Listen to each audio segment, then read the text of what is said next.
ଶେଷ ମୁଣ୍ଡରେ ଗୋଟିଏ ବଡ଼ ବରଗଛ ଥାଏ।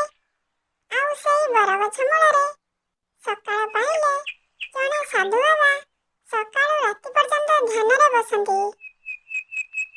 ତାଙ୍କ ମୁହଁରେ ସଦାସର୍ବଦା ହସ ଥାଏ। ଗୋଟେ ଦିନ ଗୋଟିଏ ହଳଦିଆ ରଙ୍ଗର ଚଢ଼େଇ ଆସି ସେହି ବରଗଛ ଉପରେ ବସି ପଡ଼ିଲା।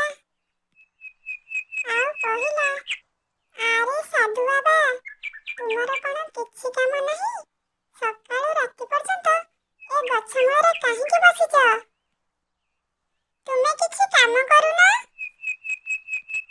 ସାଧୁ ବାବା ଜଣକ ଧୀରେ ଧୀରେ ଆଖି ଖୋଲିଲେ ଆଉ ଚଢ଼େଇଟିକୁ ଅନେଇ ହସିଲେ।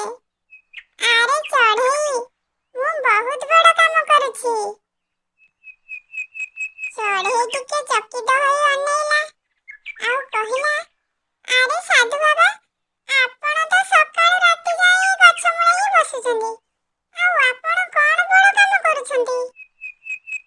ସାଧୁ ବାବା ଜଣକ ଚଢ଼େଇକୁ ଅନେଇ ହସି କହିଲେ, ଆରେ ଚଢ଼େଇ, ଚୁପ୍ ରହିବା ବି ଗୋଟିଏ ବଡ଼ ଭଲ କାମ।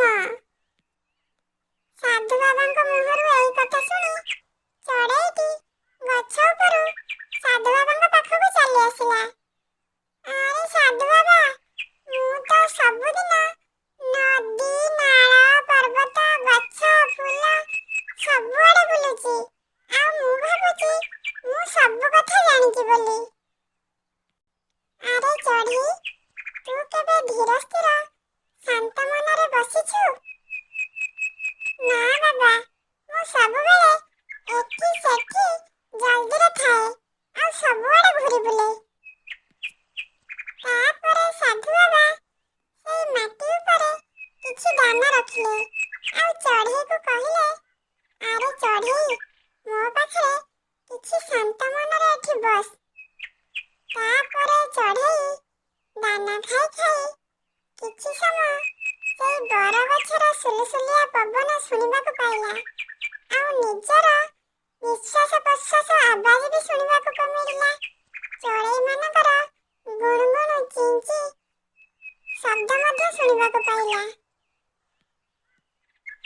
କିଛି ସମୟ ଚଢ଼େଇ ଶାନ୍ତ ମନରେ ବସି ସାଧୁ ବାବାଙ୍କୁ କହିଲା, ସାଧୁ ବାବା, ମୁଁ ଯେତେବେଳେ ଆପଣଙ୍କ ସାଙ୍ଗରେ ଚୁପଚାପ ବସିଥିଲି ସେତେବେଳେ ଦୁନିଆଟା ପୁରା ଅଲଗା ଲାଗୁଥିଲା। ମୋତେ ବହୁତ ଶାନ୍ତି ଲାଗୁଥିଲା।